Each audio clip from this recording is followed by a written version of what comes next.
Let's go bat. Bats has problem how to find their way around in the dark. They hunt at night and cannot use lights to help them find prey and avoid obstacles. You must say that this is the problem of their own making, one that they could avoid simply by changing their habits and hunting by day, but their daytime economy is already heavily exploited by other creatures such as birds, given that there's a living to be made at night, and given that alternative daytime traits are thoroughly occupied, nature selection has favored but has made a go of the light hunting trait. It is the probable that the nutritional traits go way back in the ancestry of all mammals. In their time when the dinosaurs dominated the daytime economy of mammalian ancestors, probably only when the dinosaurs probably only managed to survive at all because they found ways of scraping and living at night. Only after the mysterious mass extinction of the dinosaurs about 65 million years ago were our ancestors able to emerge into the daylight in substantial numbers. Bats has an engineering problem how to find their way and find their prey in the absence of light. Bats are not the only creature to face this difficulty today. Obviously, the last flying insects that they prey on must find their way about somehow. Deep sea fish and whales have little or no light by day or by night. Fish and dolphins that live in extremely muddy water cannot see because, although there is light, it is obstructed and scattered by the dirt in the water. Plenty of other modern animals make their living in conditions where things is difficult or impossible. Given their questions of how to maneuver in the dark, what solution must engineering consider? The first one is that must occur to him is to manufacture light, to use a lantern or a searchlight. Fireflies and some fish, running with their bacteria, have the power to manufacture their own light. But the process seems to consume a large amount of energy. If fireflies use their light for attracting mates, this doesn't require a prohibitive amount of energy. Males a tiny pinprick of light can be seen by a female from some distance on a dark night. Since her eyes are exposed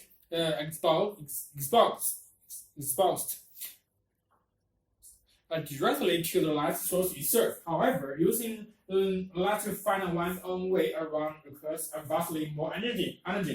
Since the eyes have to detect the tiny refraction of the light that's balances off each part of the sense, the light source must therefore be immensely brighter if it is to be used as a headlight to illuminate their path than if it is to be used as a signal to others. In any event, whether or not the reason is the energy expense, it seems to be the case that, with the possible exception of some weird deep sea fish, no animal apart from man uses manufactured lights to find its whereabouts.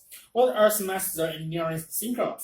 Or blind humans sometimes seem to have an uncanny sense of obstacles in their paths. It has been given that name facial vision because blind people have reported that it feels a bit like their sense of touch on the face. One report tells of a totally blind boy who could ride his tricycle at good speed around their block near his home using facial vision. Experiments showed that, in fact, facial vision is nothing to do with touch or the front of the face. Although the sensation may be referred to the front of the face, like the referred pain in the phantom limb. When the sensation of facial vision is turned out, really goes in through the ears, blind people without even being aware of the fact. and actually using echoes of their own footsteps and other sounds to sense the presence of obstacles before this was discovered. Engineers have already built instruments to exploit the principle, for example, to measure the depth of the sea under ship. After this technique had been invented, it was only a matter of time before weapon designers adapted for the detection of submarines. Outside in the Second World War relied heavily on these devices under such codenames as Athletic British and Sonar American, as well as Radar American or RDF British, which use radio echoes rather than sound echoes. The sonar and radar pioneers didn't know them, but others would now news that bats, or rather nature selection works on bats, had preferred the system tens of millions of years earlier, and the radar achieves feats of detection and navigation that would strike an engineering down with admiration. It is technically incorrect to talk about the bat radar, since they do not use radio waves. It is sonar plus the underlying mathematical theories of radar and sonar are very similar, and much of our scientific understanding of the details of what bats are doing have come from applying radar theory to them. In the American geologist Donald Griffin, who was largely responsible for the discovery of sonar in bats, coined the term echolocation to cover both sonar and radar, whether used by animals or by human instruments. The history of human civilization is intertwined with the history of the ways we have learned to manipulate water resources. Towns gradually expanded. Water was brought from increasingly remote sources, leading to sophisticated engineering efforts such as dams and aqueducts. At the height of the Roman Empire, aligning major systems with an innovative layout of pipes and were built seawards supplied the occupants of Rome with as much water per person as is provided in many parts of the industrial world today. During the Industrial Revolution and the population explosion of the 19th and the 20th centuries, the demand for water rose dramatically. Unprecedented the construction of tens of thousands of monumental engineering projects designed to control floods, protect clean water supplies, and provide the water for irrigation and hydropower brought great benefits to hundreds of millions of people. Food production has kept pace with soaring populations, mainly because of the expansion of artificial irrigation systems that make possible that growth of 40% of the world food. Nearly 1/5 of all the electricity generated worldwide is produced by turbines and spun by the power of falling water. Yet there is a dark side to this future. Despite our progress, half of the world's population still suffers with water service inferior to those available to the ancients, Greeks, and Romans. As the United Nations report on access to water reiterated in November 2001, more than 1 billion people lack access to clean drinking water. Some 2.5 billion do not have adequate sanitation services. Preventable water-related diseases kill an estimated 10,000 to 20,000 children every day, and the latest evidence suggests that we are falling behind in the effort to solve those problems. And the consequences of our water policies extend beyond jeopardizing human health. Tens of millions of people have been forced to move from their homes, often with little warning or compensation, to make a way for their reservoirs behind dams. More than 20% of all freshwater fish species are now threatened or endangered because dams and water withdrawals have destroyed the free-flowing river ecosystems where they thrive. Certain irrigation practices degrade soil quality and reduce agricultural productivity. Groundwater aquifers are being pumped down faster than they are naturally replenished in parts of India, China, and USA, and elsewhere, and disputes over shared water resources have needed to balance and continue to rise local, national, and even international tensions.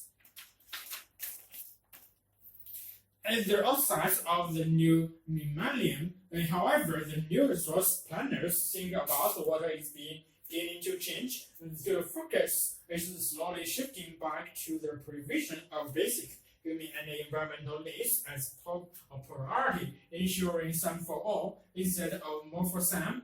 Some water experts are now demanding that existing infrastructure be used in smarter ways rather than building new facilities, which is increasingly considered an option for last and not first resort.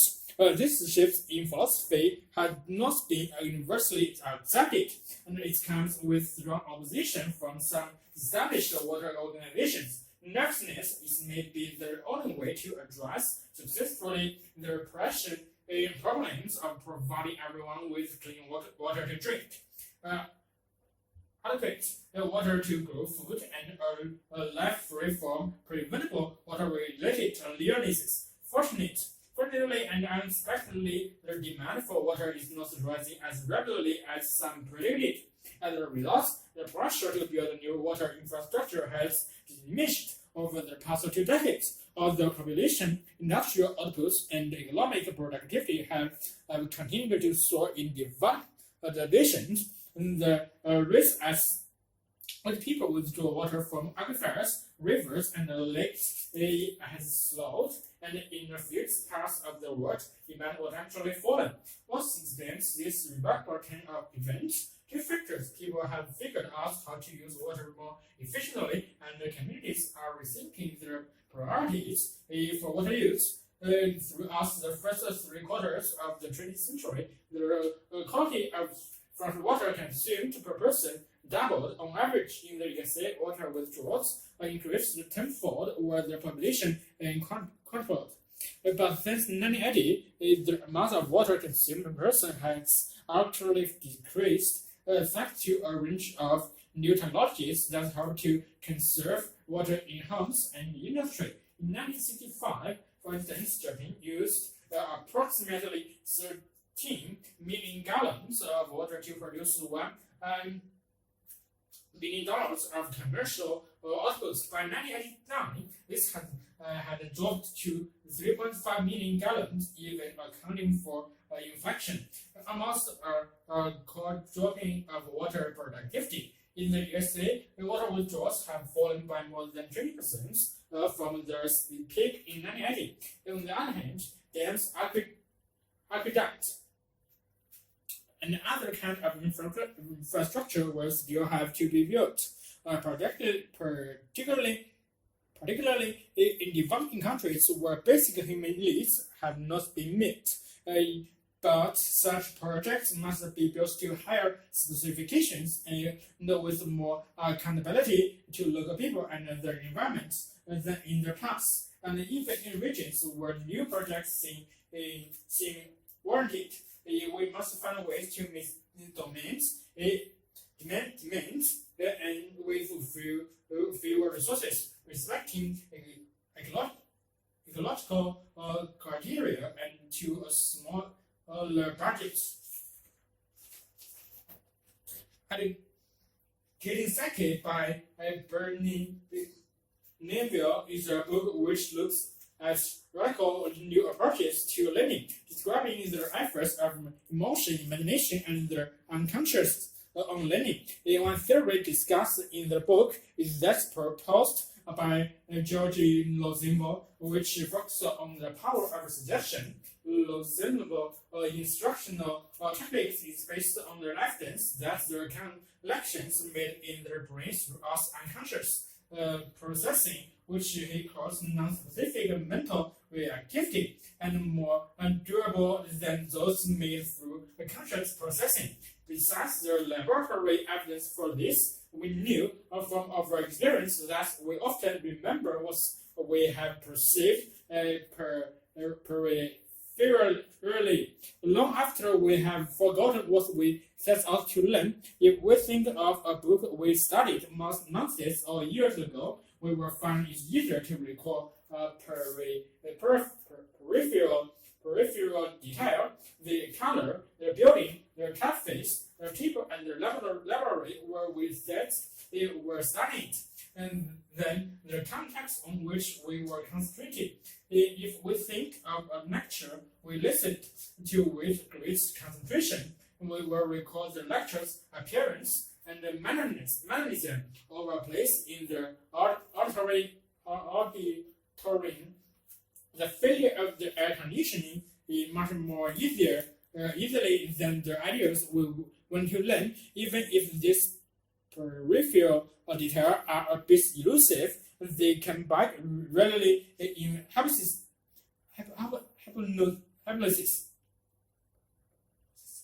or when we relive the events imaginatively.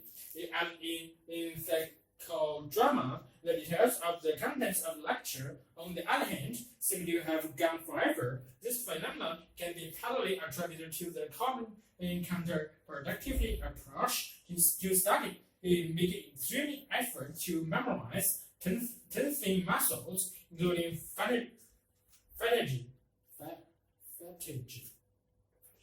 But it also similarly reflects the way the brain functions. Rosenwald therefore made an indirect instruction suggestion central to his teaching system. In suggestive, as he called his methods, consciousness is shifted away from the Google name to focus on something in peripheral. The Google name then becomes peripheral and it deals with the reserve capacity of the brain. The suggestive approach to foreign language learning provides a good illustration.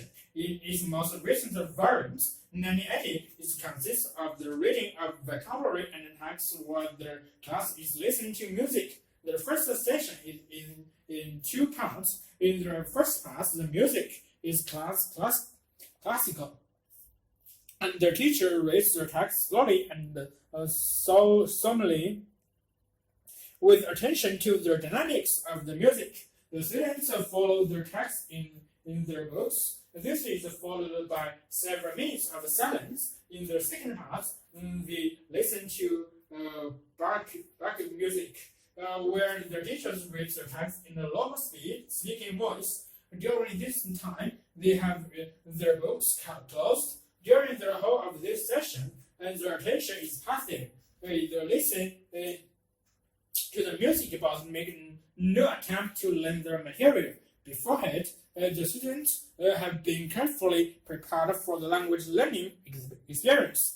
Through meeting with the staff and satisfied with students, they developed their expectation and that learning will be easy and pleasant, and thus they were successful learning in several hundred words of their foreign language during the class. In a preliminary talk, the teacher introduced them to the material to be covered, but does not teach it.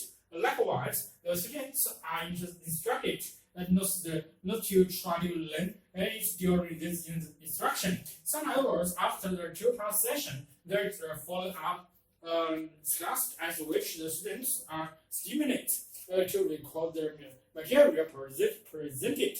Once again, the approach is indirect. The students do not focus their attention on trying to remember their vocabulary, but focus on using the language to communicate. For example, through games and improvised dramatizations. Such methods are not unusual in language teaching. And what is distinctive in the suggestive method is that they are devoted entirely to assisting recall. The learning of the material is assumed to be automatic and effortless. Conscious will listen to music. The teacher's task is to assist the students to apply what they have learned consciously, and in doing so to make it easily accessible to consciousness. Another difference from conventional teaching is the evidence that students can regularly learn 1,000 new words of a foreign language during the just obeying session, as well as grammar and idiom. Reasonable experimented with teaching by direct suggestion during sleep, hypnosis, and translates, but found such procedures unnecessary. Hypnosis, yoga, silver mind control, religious ceremonies, and faith healing are associated with the successful suggestion, but none of the techniques seem to be essential to it.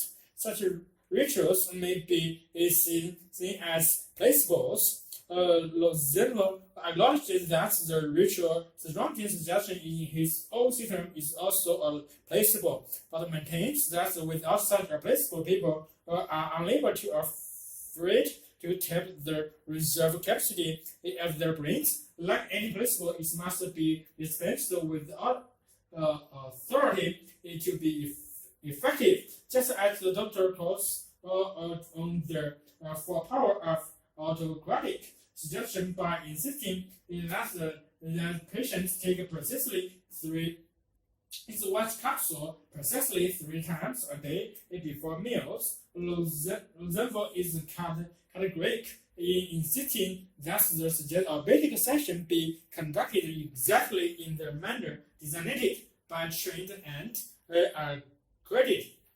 suggestive teachers. Where suggestive has gained some notoriety through success in the teaching of modern languages. Few teachers are able to emulate the spectacular results of Rosenthal and his associates. We can perhaps attribute medical results to an inadequate placebo effect. The students have lost developed their appropriate mindset. They are often not motivated to learn through this method. They do not have enough faith. They do not see it as real teaching, especially as it does not seem to involve their work they have learned to believe is essential to learning.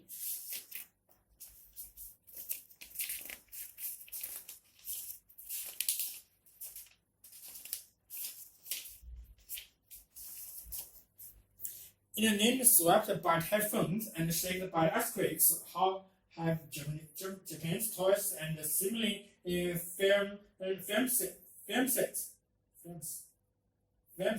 of the buildings, 500 or so wooden pandas remained standing for centuries. Records show that only 2 have collapsed during the past 400 years. Those that have disappeared were destroyed by fire, and as a result of lightning or civil war, the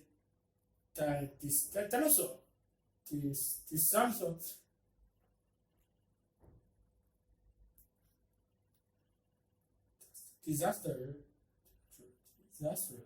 Hanshin earthquakes in 1995 killed 60,400 people, toppled elevated highways, flattened off blocks, and devastated the past area of Cope. Yet it left the magnificent 5-story panda at the Taj Temple in nearby Kyoto unscratched. Though it's leveled a number of buildings in the neighborhood, Chinese scholars have been mystified for ages about why these tall, slender buildings are so stable. It was only 30 years ago that the building industry feels confidence enough to erect office blocks of steel and reinforce the concrete. that had more than a dozen floors, with its special 36-story building in central Tokyo. Japan's first skyscraper was considered a masterpiece of modern engineering when it was built in 1968. Yet in 826, with only patches and wedges to keep his wooden structure upright, the master builder had no hesitation in sending his majestic Tachikanda soaring 55 meters into the sky, nearly half as high as the skyscraper built some 11 centuries later. Clearly, Japanese carpenters of that day knew a few tricks about allowing a building to swing and settle itself rather than facilitate force, but all sorts of tricks. The multi-story Tangda came to Japan from China in the 6th century, and in China they were first introduced with building them and were attached to important temples. The Chinese built their Tangdas in bricks of stones with inner staircases, and used them in later centuries mainly as watchtowers. When the Tangda reached Japan, however, its architecture was freely adapted to local conditions. They were built less high, typically 5 rather than 9 stories, and made mainly of wood, and the staircase was dispensed with because the Japanese Tangda did not have any particular practical use, but also because more of the art objects. Because of the typhoons that bitter Japan in the summer, Japanese builders learned to exempt their evils of buildings further beyond their walls. This prevents rainwater gushing down the walls. Pandas in China and Korea have nothing like the overhang that is found on pandas in Japan. The roof of the Japanese temple building can be made to overhang the sides of the structure by 50% or more of the building's overall width. And for the same reason, the builders of Japanese pandas seem to have further increased their width by choosing to cover their extended elbows not with the porcelain tails of many Chinese pandas built by but with much heavier earthenware tiles. But this does not totally extend the great reliance of Japanese pandas. It's the answer that, like a tall pine tree, the Japanese panda with its massive trunks like central pillar long as the assembly fixes and swings during a typhoon or earthquake. For centuries, many thought so, but the answer is not so simple because the stunning thing is that the actually carries no load at all. In fact, it's in some designs. It does not even rest on the ground, but is suspended from the top of the panda, hanging loosely down through the middle of the building. The width of the building is supported entirely by 12 outer and 4 inner columns. And what is the rule of the central pillar? The best way to understand the rule is to watch a video made by a structure engineer at the Institute of Technology, Mr. Istia, linked to his students as Professor Panda because of his passion to understand the panda. He has built a series of models and tested them on a shape table in his laboratory. In short, there was acting like an enormous stationary pendulum, and the ancient craftsmen, apparently without the assistance of very advanced mathematics, seemed to grasp the principle that were more than 1,000 years later applied in the construction of Japanese first skyscraper. What those earlier craftsmen had founded by trials and errors were that under pressure, a panda's loose stack of floors could be made to slicer to and through independence of one another. Viewed from the side, the panda seemed to be doing a snake dance, with each consecutive floor moving in opposite direction to its neighbors above and below. They're running up through a hall in the center of the building.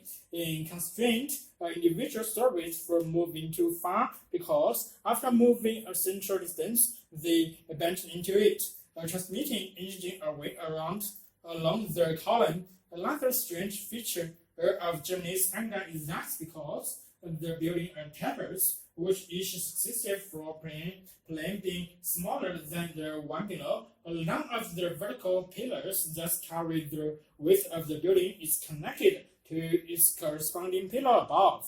In other words, a 5-story panda contains not even one pillar that travels right up through the building to carry the structural loads from the top to the bottom. And more surprising is the fact that the individual stories of Japanese panda, unlike their counterparts elsewhere, are not actually connected to each other. They are simply stacked one on top of another, like a pile of heads.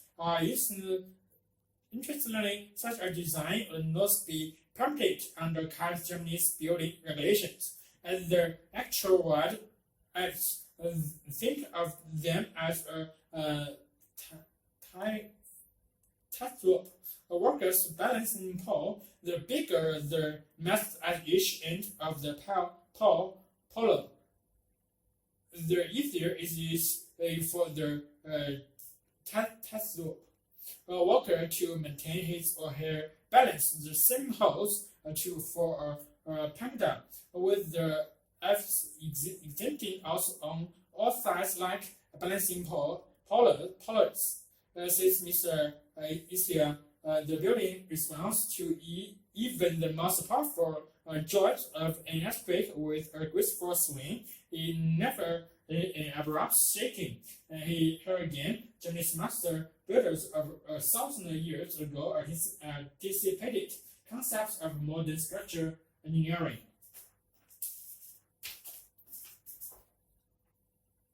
For more than 40 years, the cost of food has been rising. It has now reached a point where a growing number of people believe that is far too high, and that bringing it down will be one of the greatest challenges of the Chinese first century. That cost, however, is not an immediate catch. In the West, at least, most food is now far cheaper to buy in relative terms than it was in 1930. The cost is in the collateral damage of various methods of food production that have made the food cheaper. In the pollution of water, the elaboration of soil,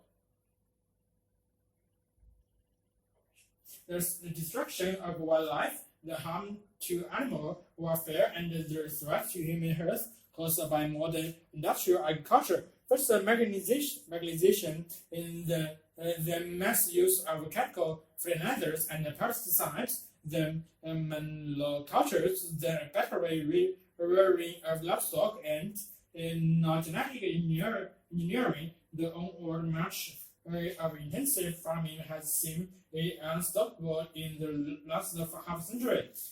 As the yields of produce have soared, but the damage it has caused has been incalculable.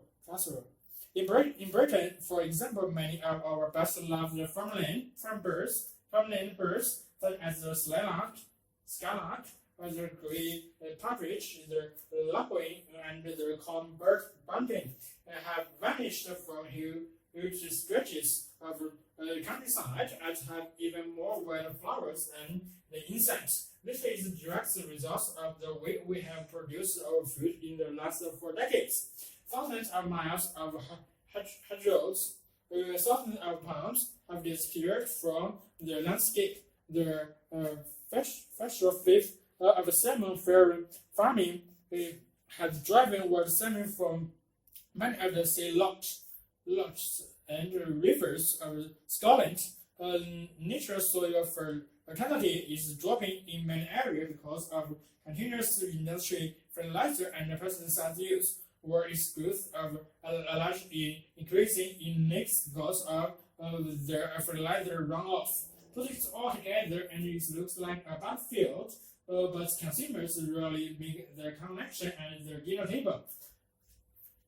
And that is mainly because the cost of all this damage are what economics refer to in externalities. And they are outside of the transaction, which is for example producing and selling in a field of wheat and are bought directly by neither producers or consumers. To many, their costs may not even appear to be financial at all, but many aesthetic, a terrible shame, but nothing to do with money. And anyway, they, as consumer of food, certainly aren't paying for it, are they?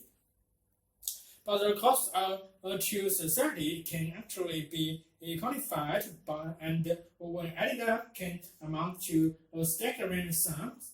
A remarkable exercise in doing this has been carried out by one of the world's leading thinkers of the future of agriculture, Professor Jules Pretty, director of the Center of Environment and Society at the University of Essex. Professor Brady and his colleagues calculated the externalities of British agriculture for one particular year. They added up the cost of repairing the damaged costs and came up with a total figure of 2,343 million pounds. This is equivalent to 208 pounds for every hectare of arable land and permanent pasture. Almost as much again as the total governments and EU spent on British farming in that year. And according to Professor Brady, it was conservative estimate. The cost included 120 million pounds for removal of pesticides, 16 million pounds for removal of nitrates, 55 million pounds for removal of sulfate and soil, 23 million pounds for the removal of the bark,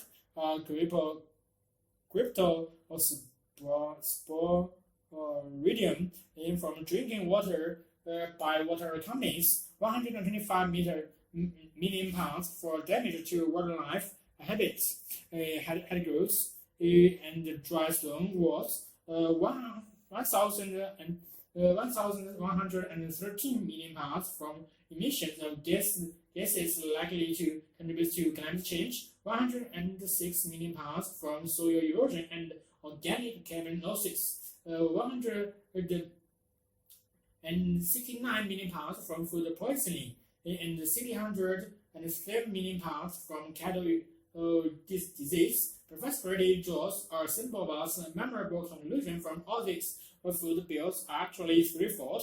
We are paying for our supposedly cheaper food in three separate ways. Once over the counter, secondly through our taxes, which provided the enormous subsidies propping up modern intensive farming, and thirdly to clean up the mess that modern farming leaves behind. So can the total cost of food be brought down, breaking away from industrial agriculture as the solution to hunger may be very hard for some countries, but in Britain, where the immediate need to supply food is less urgent, and the cost and the damage of intensive farming have been clearly seen, it may be more feasible. This government leads to create sustainable, competitive, and diverse farming and food sectors, which will contribute to a thriving and sustainable rural economy and advance environmental, economic, health, and animal welfare goals. But if industrial agriculture is to be replaced, what is a viable alternative? Professor Brady feels that organic farming would be too big a jump in thinking and in practice for many farmers. Furthermore, the price primarily would put the produce out of reach of many produce out. Would put the produce out of reach of many poor consumers. He is recommending in the immediate introduction of the greener food standard, which would push the markets towards more sustainable environmental practice than the current normal, while not requiring therefore commitments to organic production. Such a standard would comprise a great practice for different kinds of farming, including agricultural use, soil health, land management, water and energy use, food safety, and animal health. This could go a long way, it says, to shifting in consumers as well as farmers towards a more sustainable system of agriculture.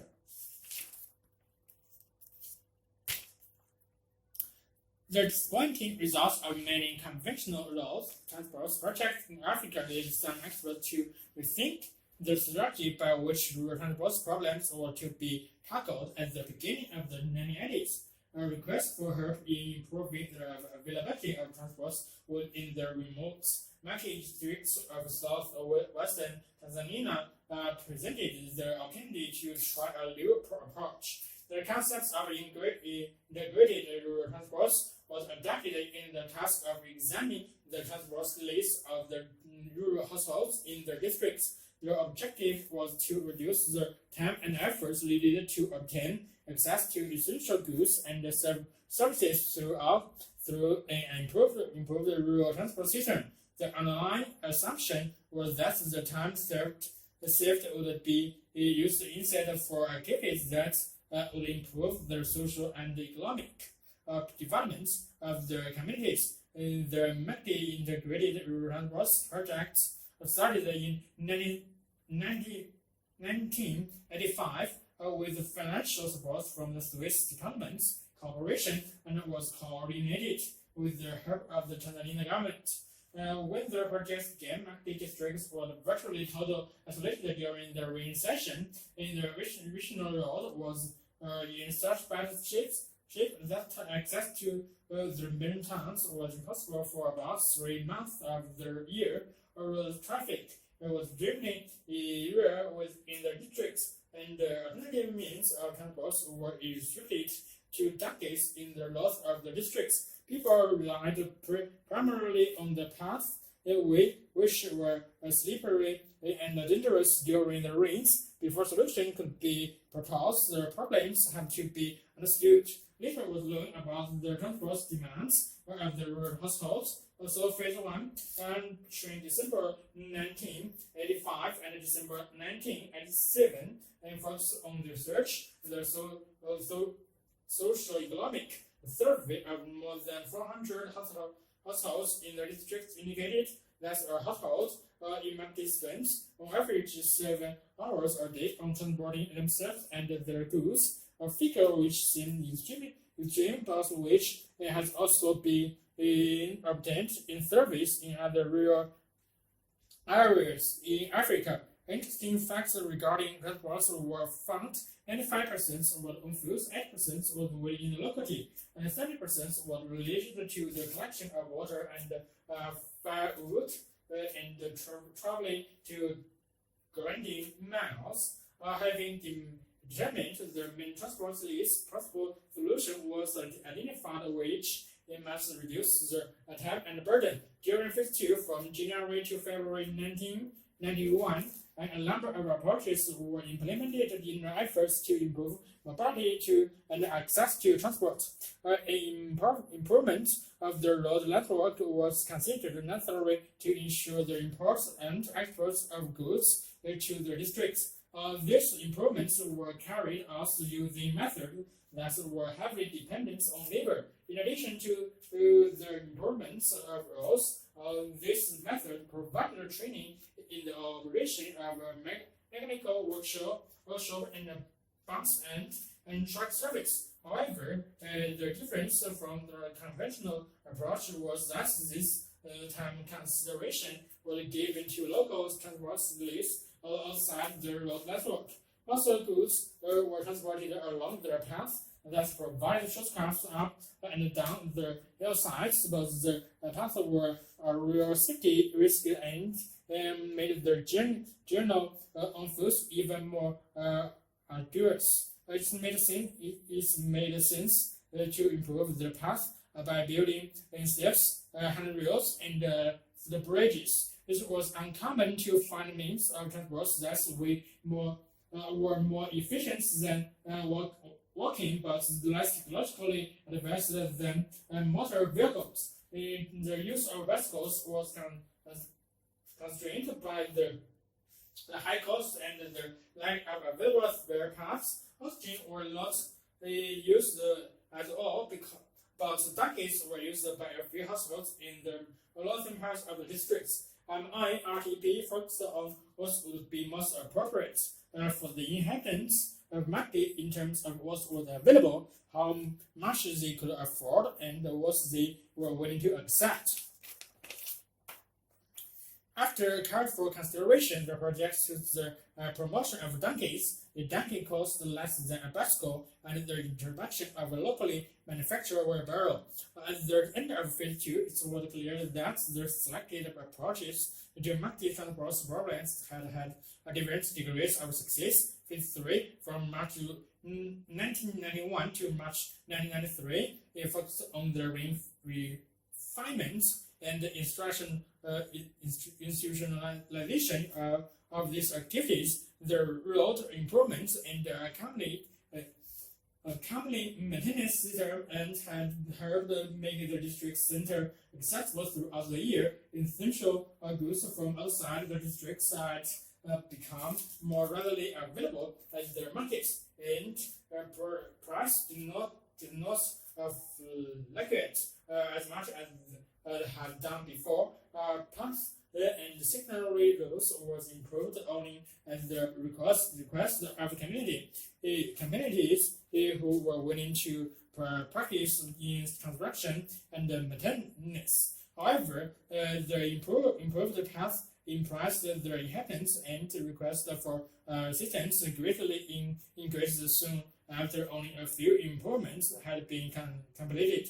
The efforts to improve the efficiency of the existing transport service were not very successful because most of the motorized vehicles in the districts broken down, and there were no resources to repair them. Even the introduction of low-cost means of transport were difficult because of the general poverty of the districts. The locally manufactured wheelbarrows were still too expensive for all but a few of the households. Modifications to the original design by local carpenters cut production time and cost. Other local carpenters have been trained in the new design so that they can respond to requests. Nevertheless, locally produced wooden wheelbarrow, which cost around 5,000 Tanzania shillings, less than $20 US, in market, and is about one quarter the cost of a metal wheelbarrow. Is still too expensive for most people.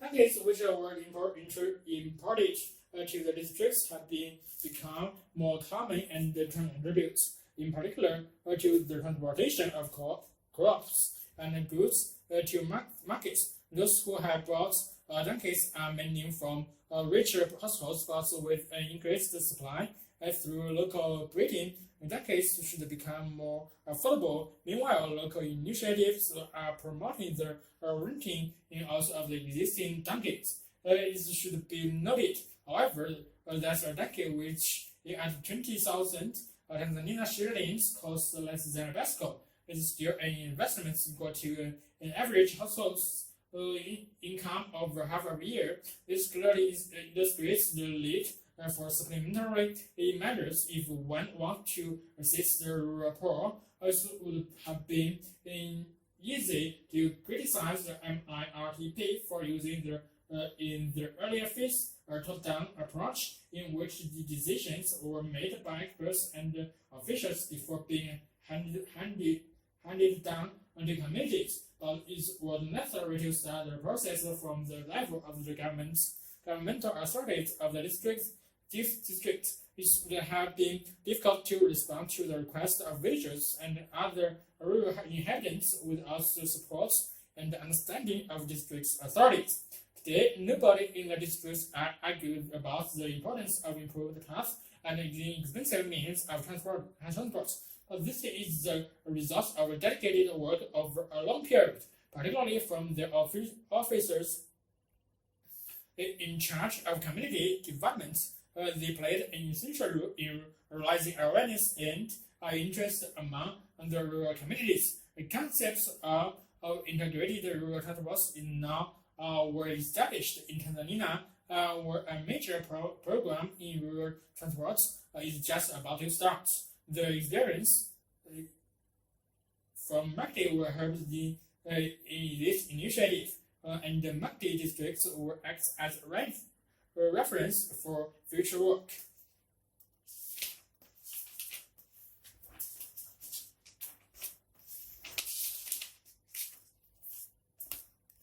When we think of intelligent members of an animal kingdom, their characters that spring immediately to mind are apes and monkeys, but in fact the social lives of some members of the insect kingdom are sufficiently complex to suggest more than a hint of intelligence. Among these, the word of thus and ant have come in for considerable scrutiny lately, and the idea that ants demonstrated the sparks of calculation has certainly not been rejected by those involved in these investigations.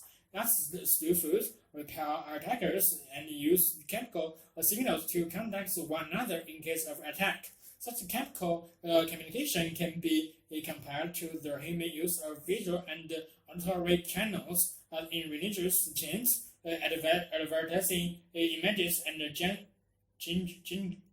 jingles, political slogans, and material music to arouse and propagate modes and attitudes. The biologists live on stormers roads. Ants are so more like human beings as to be embarrassments. They farm refuge, was advertised as livestock, launch armies to war, use chemical sprays to alarm and confuse enemies, and capture slaves, engage in child labor, exchange information, and carelessly do everything but watch television. However, in ants there is no cultural transmission. Everything must be encoded in their genes, whereas in humans the opposite is true. Only basic instincts are carried in their genes of a newborn baby. Other skills being learned from others in their community as their child grows up. It may seem that this cultural continuity gives us a huge advantage over ants. They have never mastered, far not progressed. The fungi is farming and appetite herding in crops are sophisticated when compared to the agricultural skills of humans in 5,000 years ago, but have been totally overtaken by modern human agribusinesses. Or have they? Their farming methods of ants are at least sustainable. They do not ruin environments or use enormous amounts of energy. Moreover, recent evidence suggests that the crop farming ants may be more sophisticated and adaptable than was thought. Ants were farmers 50 million years ago before humans were. Ants can digest the cellulose in leaves, but some fish can, and the ants therefore cultivate this fungi in their nest, bringing them leaves to feed on, and then use them as a cause of food. Farmer ants secrets antibiotics to control other fungi that must act as waste and spread waste to fertilize the crop. It was once thought that the fungi that ants cultivate was a single type, that they had propagated essentially unchanged from the distant past. So, unreached of Maryland and his colleges genetically screened 862 different types of fungi taken from ants' nest. This turned out to be highly diverse. It seems that ants are continually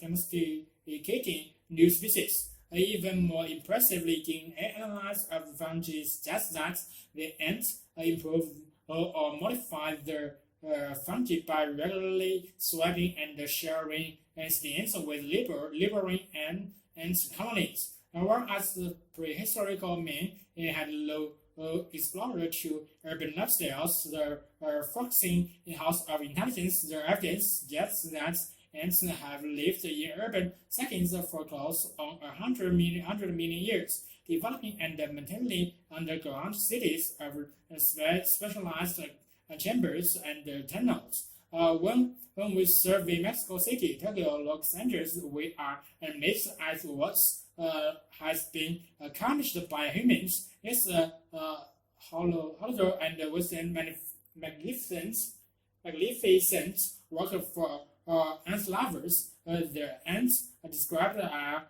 a super colony of the ant. On the course of this was reported to be composed of 360 million workers and a million queens living in 4,500 interconnected nests across a territory of 2.7 square kilometers. Such enduring and intricately matched levels of technical achievements outstrip by far anything achieved by our distant ancestors were held as masterpieces who cave paintings in South France and elsewhere, dating back some 20,000 years, and societies existed in something like their presence for more than 70 million years ago. Besides this, prehistorical may looks technologically primitive. Is this then some kind of intelligence, albeit of a different kind?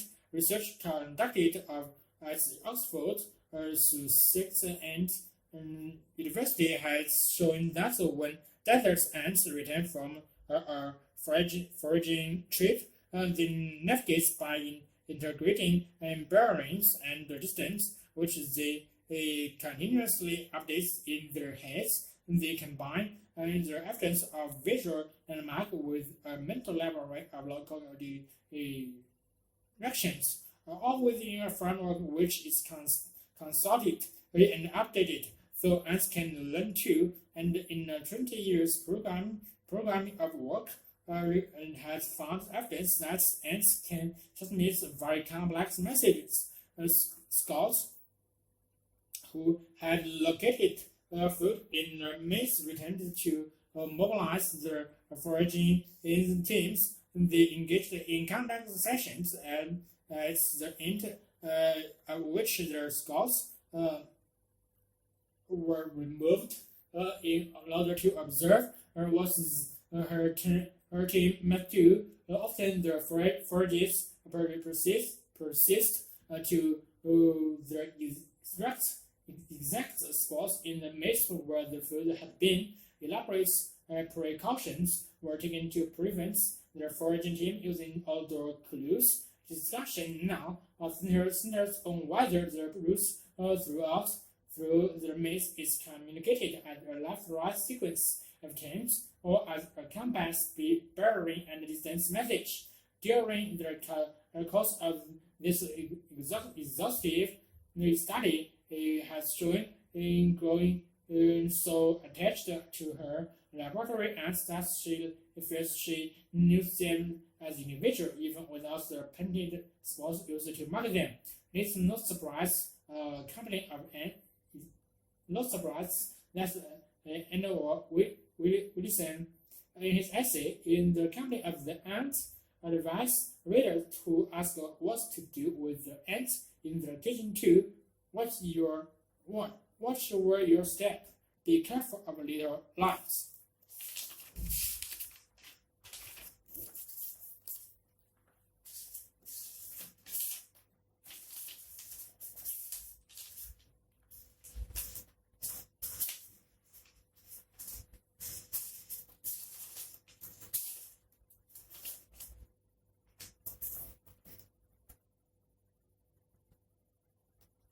Study of the origins and the distribution of human populations used to be based on archaeological and fossil evidence. A number of techniques developed since the 1950s, however, have placed the study of these subjects on a sounder and more objective footing. In the best information on early population movements is now being obtained from the archaeology of the living body. The clues to be found in genetic material. Recent work on the problem of when people first entered the Americas is an example of the value of these new techniques. Northeast Asia and Siberia have long been accepted as the launching ground for the first human colonies of the New World. But was there one major wave of migration across the Bering Strait into the Americas, or several, and when did these events take place? In recent years, new clues have come from research into genetics, including the distribution of genetic markers in modern Native Americans. An important project led by the biological anthropologist Robert Williams focused on the variations called GM allotypes of one particular protein, immunoglobulin G, found in the fluid portion of human blood, or proteins traits or produce variants of the genetic generations and the members of an interpreting human population were sure such variations. Thus, by comparing the GM or allotypes of two different populations, for example, two Indian tribes, one can establish the genetic distance, which itself can be collaborated to give an indication of the length of time since this population last interbreed. Williams and his colleagues sampled the blood of over 5,000 American Indians in western North America during a 20-year period. They found that the GM allotypes could be divided into two groups, one of which also corresponded to the genetic typing of Central and South American Indians. Other cases showed that the Inuit from the third group. From the evidence, it was deduced that there had been three major waves of migration across the Bering Strait. The first Indian wave more than 15,000 years ago was ancestral to all Central and South American Indians. The second wave, about 14,000 to 12,000 years ago, brought hunters ancestors of the Navajo and Apache, who only migrated south from Canada about 600 or 700 years ago. The third wave, perhaps 10,000 or 9,000 years ago, saw the migration from Northeast Asia of groups ancestral to the modern. And how far does the other reach across those conclusions? Genetics has studied mitochondrial DNA in blood samples from three widely separated Native American groups, Indians in Maya Indians on the Mexico and Indians in the upper Amazon regions in Brazil, and as would have been predicted by Robert Williams work, all three groups appear to be descended from the same ancestral population. And there are two other kinds of research that have thrown some light on the origins of the Native American population. They involve the study of teeth and of languages. The biological anthropologist Christy Turner is an expert in the analysis of changing physical characteristics in human teeth. He argues that tooth crowns and roots have a high genetic component, minimally affected by environmental and other factors. Studies carried out by tenors of many thousands of new and old world specimens, both ancient and modern, suggest that the majority of prehistorical Americans are linked to Northern Asia populations by ground, and the roots are traits such as incisor, shoveling, or scraping out on one or both surfaces of the tooth. Single-rooted upper first premolars and triple-rooted lower first molars. According to Turner, his title ties in which the idea of a single poly-Indian migration out of North Asia, which he sets to as before 14,000 years ago by collaborating rates of dental or microevolution and tooth. Analyze also that there were two major migrations of Danes and the linguist Joseph Greenberg has since the 1950s argued that all Native American languages belong to a single Amite family except for Ladinian, and a view that gives credence to the idea of three main migrations. Greenberg is in a minority among fellow linguists, most of whom favor the nation of great many waves of migration, and to account for the more than 1,000 languages spoken at one time by American Indians. But there is no doubt that the new genetic and dental evidence provides strong backing for Greenberg's view. This giving in for the migrations should nevertheless be treated with caution, except when spotted by hard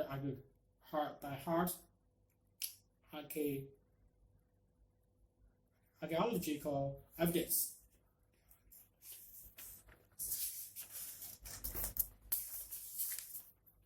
Forests are one of the main elements of our nature heritage. The declining of European forests over the last decade and a half has led to an increasing awareness and understanding of their serious imbalances which threaten them. European countries are becoming increasingly concerned by major threats to European forests, threats with no frontiers other than those of geography or economics, pollution, soil deterioration, in the increasing number of forest fires, and sometimes even the mismanagement of our woodland in the forest heritage. And there has been a growing awareness of the need for countries to get together to coordinate on their policies. In December 1990, Starbucks hosted their first ministerial conference on the protection of European forests. The conference brought together 31 countries from northwestern and eastern Europe. The topics discussed include the coordinated the study of the destruction of forests as well as how the combats forest fires and the extension of European research programs on the forest ecosystem. The preparatory work for the conference had been undertaken at two meetings of experts. Their initial task was to decide which of the many forest problems of concern to Europe involved the largest number of countries and must be the subject of joint action. Those confined to particular geographical areas, such as countries bordering in the Mediterranean or the Nordic countries, therefore had discarded. However, this does not mean that in future they will be ignored. As a whole, European countries see forests as performing a triple function: biological, economic, and recreational. The first is to act as green lung for our planet by means of photosynthesis. Forests produce oxygen through the transmission of solar energy. Thus, fulfilling what's for human is the essential rule of the immense non-polluting power plants. At the same time, forests provide raw materials for human activities through their constantly renewed production of wood. Finally, they offer those condiments to spend 5 days a week in urban environments as unrivaled area of freedom and to unwind and take part in a range of nature activities such as hunting, riding, and hiking. The economic importance of forests has been undisputed since the dawn of manhood was the first few. The other aspects have been recognized only for a few centuries, but they are becoming more and more important. Hence, there is a real concern throughout Europe about the damage to the forest environments which threaten those three basic rules. The myths of the nature forests have survived, as there are effectively no remaining primary forests in Europe. Or urban forests are artificial, having been adapted and exploited by man for thousands of years. This means that a forest policy is vital, that it must transcend national frontiers and generations of people, and that it must allow for the inevitable changes that take place in the forest. In needs, and hence in policy, the Strasbourg Conference was one of the first events on such a scale to reach this conclusion. A general declaration was made that a central place in any ecologically coherent forest policy must be given to a continuity over time and to the possible effects of unforeseen events to ensure that the full potential of this forest is maintained. That general declaration was accompanied by 6 detailed resolutions to assist national policy making. Their first purpose, the extension and the systematization of surveillance sites to monitor forest decline. Forest decline is still poorly understood, but leads to the loss of a high proportion of trees, little or leaves. The entire continent and the majority of species are not affected, between 30% and 50% of the tree population. The condition appears to result from the cumulative effects of a number of factors, which atmospheric turbulence, the principal collaborant compounds of nitrogen and sulfur dioxide should be particularly closely watched. However, their effects are probably centrally by climatic factors such as droughts and hard winters, or soil imbalance such as soil acidification, which damages the roots. The second resolution concentrates on the need to preserve the genetic diversity of European forests. The aim is to reserve the decline in the number of tree species, or at least to preserve the genetic materials of all of them. Although forest fires do not affect all of the Europe to the same extent, the amount of damage caused the anthers to propose as the third resolution that the Strasbourg Conference considered the establishment of a European data bank on the subject, or information used in the development of additional preventive policies would become generally available. The subject to the fourth resolution discussed by the ministers was mountain forest in Europe. This is undoubtedly the mountain ecosystem which has changed most rapidly and is most at risk. Entirely thinly scattered permanent population and the development of leisure activities, particularly skiing, have resulted in significant long-term changes to the local ecosystems. Proposed developments include a preferential research program on mountain forests. The fifth resolution relaunched the European Research Network to the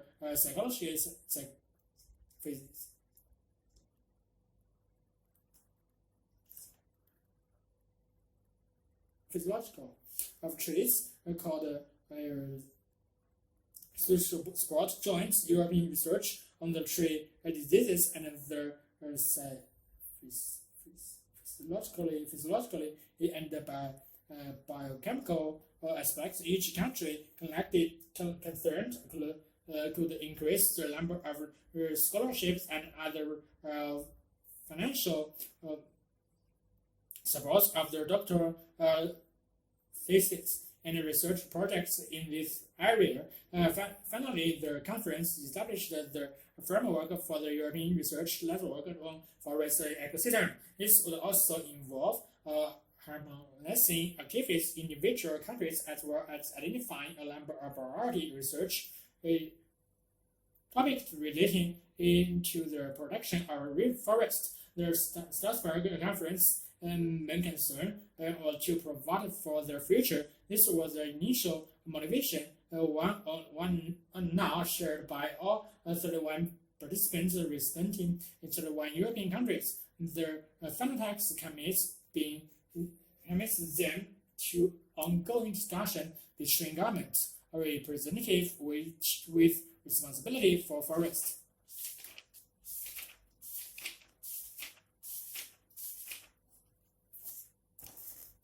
No one knows exactly how the pyramids were built. Marco Chun reckons the answer could be hanging in the air. The pyramids of Egypt were built more than 3,000 years ago, and no one knows how. The conventional pictures is that tens of thousands of slaves struck the stones on sledges, but there is no evidence to back this up. Now, a Californian software consultant called Company has suggested that cats and mice have been involved. Were pursuing a book on the monuments of Egypt, so she noticed a hieroglyph that shows a row of men standing in other postures, and they were holding what looks like a rope of lead. The lead via some kind of mechanical system to a giant bird in the sky. She wondered if perhaps the bird was actually a giant cat, and the men were using its lips a heavy object, integrated Solomon's conducted Martin's aeronautics professor at the California Institute of Technology. He was fascinated by the idea. Coming from Iran, I had a keen interest in Middle Eastern science. He says he too was puzzled by the pictures that have sparked interest. The objects in the sky apparently had wings for far too short and while for birds, the possibility certainly exists that it was a kite, he says, and since it is a summer project for his students in immunograph, investigating in the possibility of using kites as heavy lifters seemed like a good idea, and assess themselves the task of raising a 4.5 meter stone column from horizontal to vertical using no source of energy except the wind.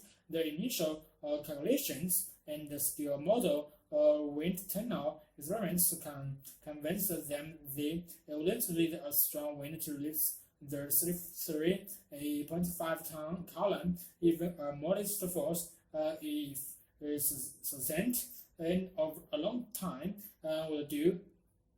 The key was to use a pulley system that would magnify the applied force. So they rigged up their tents, shoved the scaffold directly above the tip of the horizontal column with pulleys suspended from the scaffold's apex. The idea was that at the one end of the column rose, the base would go across the ground on the trolley. Earlier this year, the team put an unlikely theory to the test, using a 40 square meter rectangle nylon seal. The cast lifted the column clean off the ground. We were absolutely stunned, and Grant says the instance seal opened into the wind.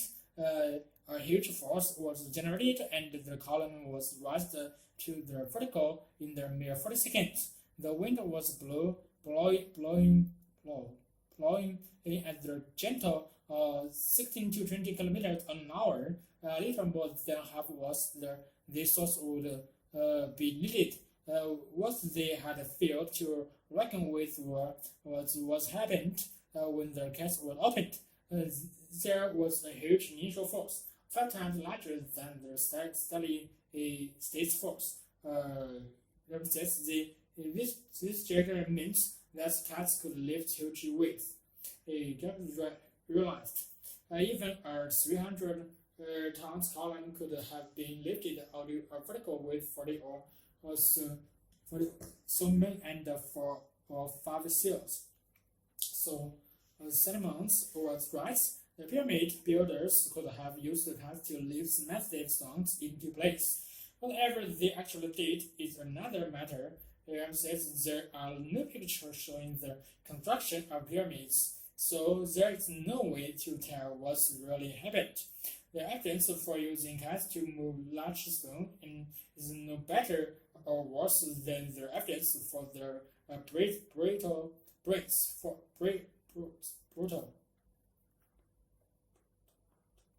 force method.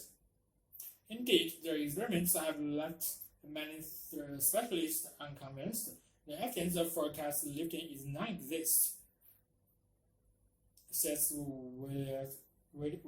Wunderich, an associate professor of Egyptology at the University of California, Los Angeles. Others feel this is more of a case for the theory. Losing in the winter would not have been a problem for accomplished sailors like the Egyptians, and they are learning to have use wooden pullers, which could have been made strong enough to bear the weight of massive blocks of stone. In addition, there is some physical evidence that the ancient Egyptians were interested in flight. Wooden artifacts found on the step pyramid as subsequent books uncanny like a modern grinder. Although it dates from several hundred years after the building of the pyramids, its sophistication suggests that the Egyptians might have been developing ideas of flights for a long time, and other ancient civilizations certainly knew about cats as earlier as 1250 BC.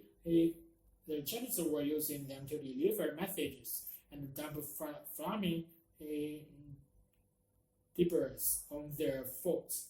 Their experience may even have particularly used nowadays. There are plenty of places around the globe where people have no access to heavy machinery, but do know how to deal with wind, sailing, and basic mechanical principles. Ielts has already been contacted by a civil engineer who want to put up buildings with adobe roofs supported by concrete arches on the sites that heavy equipment can't reach. His idea is to build the axes horizontally, then lift them into place using cuts. We have given him some design hints. We're just waiting for him to report back. So whether they were actually used to build the pyramid or not, it seems that cats may make a sensible construction and tools in the 21st century AD.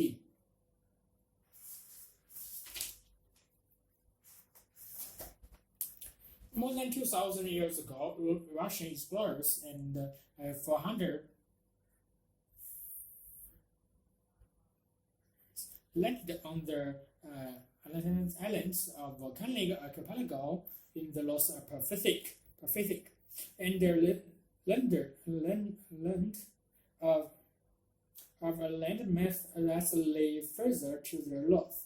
The island's native inhabitants called this landmass Alaska, the Greatland, today we know as Alaska, and the 49 states to join the United States of America.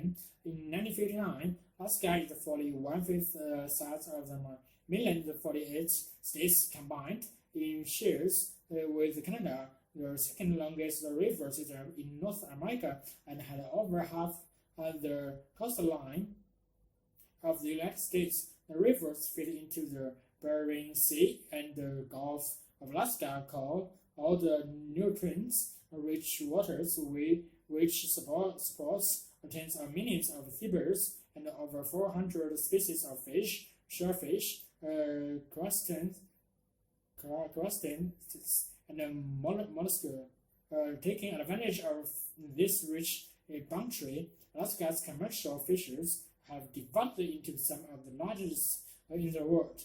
According to the Alaska Department of Fish and Game, Alaska's commercial fisheries landed hundreds of thousands of tons of shellfish and herring, and over 1 million tons of groundfish caught, perch, and pollock in 2000. And the true culture heart and soul of Alaska's fishers, however, is salmon. Salmon notes Writer Susan went in the Great Alaska Nature Factbook, pumped through Alaska like blood through a heart, running rhythmic, circulating nourishment to land, animals, and people. The predictable abundance of salmon allows some native cultures to flourish, and the dying spawns feed bears, eagles, other animals, and ultimately the soil itself. All 5 species of specific salmons, chinook or king, chum or duck, crow or silver, or red, and pink or humpback spawn in Alaska waters. 90% of all Pacific salmon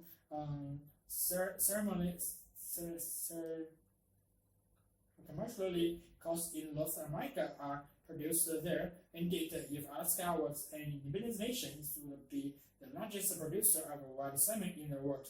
During 2000, commercial catches of Pacific salmon in Alaska exceeded 320,000 pounds, with an extra vessel value of over $260 million US. The catches have not always been so healthy. Between 1940 and 1959, overfishing led to catches in the salmon populations so severe that in 1953 Alaska was declared a federal disaster area with their own set of statehood. However, the state of Alaska took over management of its own fisheries, guided by the state's constitution, which mandates that Alaska's nature resources be managed on a sustainable basis. At that time, statewide harvest totally around 25 million salmon. Over the next few decades, average catches steadily increased as a result of this policy of sustainable management. Until during the 1990s, annual harvests were in excess of 100 million and on several occasions over 200 million fish. The primary reason for such increases is what is known as in-season abundance-based management. There are biologists throughout the states constantly monitoring adult fish as they show up to spawn. The biologist sits in streamside counting towers, study the sonar, we watch from airplanes, and talk to fishermen. The salmon seasons in Alaska is not preset. The fishermen know the approximate time of year when they will be allowed to fish, but on any given day, one or more field biologists in a particular area can put a halt until fishing. Even sports fishing can be brought onto a halt. This mechanism that has allowed all the Alaska salmon stocks and accordingly Alaska salmon fishers to prosper, even as salmon populations in the rest of the United States are increasingly considered threatened or even endangered. In 1999, the Marine commissioned a review of the Alaska salmon fishery in the council, which was founded in 1996.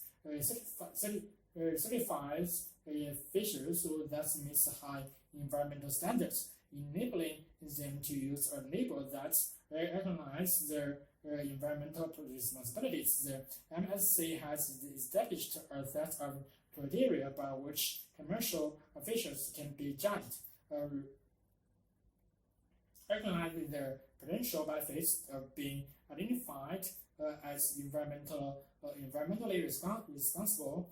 Fishers approach the council requesting to undergo all the certification process. The MSC then appoints a certification committee composed of a panel of fisheries experts, which gathers the information and the option from fishermen, biologists, the governments, the offshore industry, representatives, non-governmental organizations, and others. Some of observers thought the Alaska salmon fishers would not have any chance of certification when, in the month leading up to MSC finalization, salmon runs throughout western Alaska completely collapsed. In the Yukon and the rivers, the runs were probably their poorest since statehood. Subsistence communities throughout the region, who normally had priority over commercial fishing, were devastated. And the cases were completely unexpected, but the researchers believe it had nothing to do with impacts of fishers. Rather, the content was almost certainly the result of climatic shifts purported in part by cumulative efforts of the phenomena on Pacific Ocean temperatures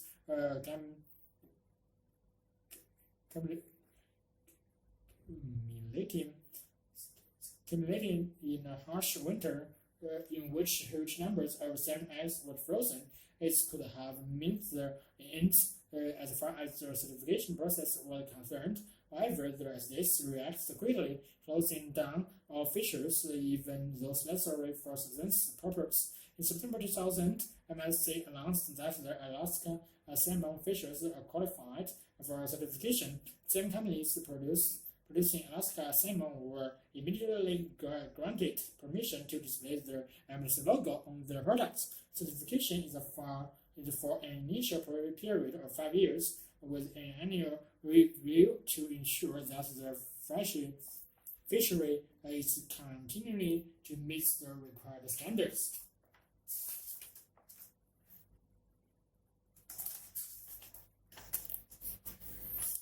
In general, it is plausible to suppose that we should prefer peace and quiet to noise, and yet most of us have had the experience of having to adjust the sleeping in the mountains or the countryside because it was initially too quiet. An experience that suggests that humans are capable of adapting to a wide range of noise levels. Research supports this view. For example, Glass and Singer 1972 exposed people to short bursts of very loud noise and then measured their ability to work out problems and their psychological reaction to the noise. The noise was quite disruptive at first, but after about 4 minutes, the subjects were doing just as well on their task as control subjects who were not exposed to noise. Their psychological arousal also declined quickly to the same level as those of the control subjects. But that's a limit to adaptation and not noise because more troublesome if the person is required to concentrate on more than one task. For example, high noise levels interfered with the performance of subjects who were required to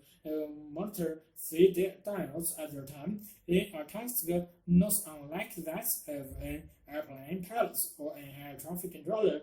Broadbent's 1957. Similarly, noise did not affect a subject's ability to track or move in line with a steering wheel, but it did interfere with the subject's ability to repeat numbers while tracking. Probably, the most significant finding from research on noise is that its predictability is more important than how loud it is. We are much more able to tune out chronic background noise, even if it is quite loud, than to work under circumstances with unexpected intrusions of noise in the class and in a study in which subjects were exposed to bursts of noise as they worked on a task. Some subjects heard another burst and others heard soft burst. For some subjects, the bursts were spaced exactly 1 minute past predictable noise. Others heard the same amount of noise overall, but the burst occurred as random in intervals. Unpredictable noise subjects reported finding the predictable and unpredictable noise equally annoying, and all subjects performed at about the same level during the noise portion of the experiment, but the different noise conditions had quite different after effects when the subjects were required to perforate writing material under conditions of no noise. As shown in Table 1, and the unpredictable noise produced more errors in the later proofreading task than predictable noise, and the soft unpredictable noise actually produced slightly more error on this task than the loud predictable noise. The apparently unpredictable noise produced more fatigue than predictable noise, but it takes a while for this fatigue to take its toll on performance. Predictability is not the only variable that reduces or eliminates the negative effects of noise. Another is control. If the individual knows that he or she can control the noise, this seems to eliminate both its negative effects at the time and its after effects. This is true even if the individual never actually exercises this or her options to turn the noise off. Thus, in 1972, just the knowledge that one has control is sufficient. The studies discussed so far expose the people to noise for only short periods and only transient effects were studied, but the major worry about noise environments is that living in the afterday with chronic noise may produce serious lasting effects. One study is stating that this worry is a realistic one and compared the elementary school people who attend schools more near Los Angeles business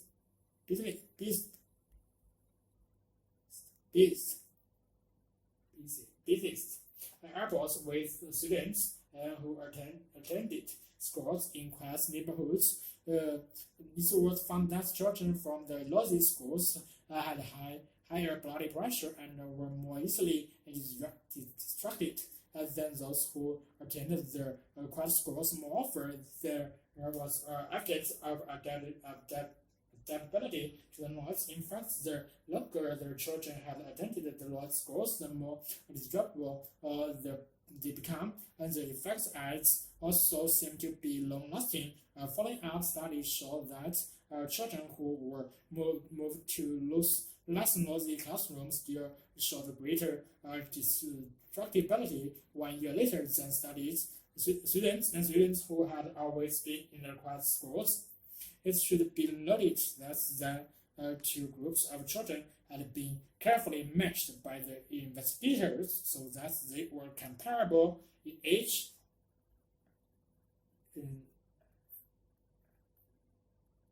affinity, race, and social classes.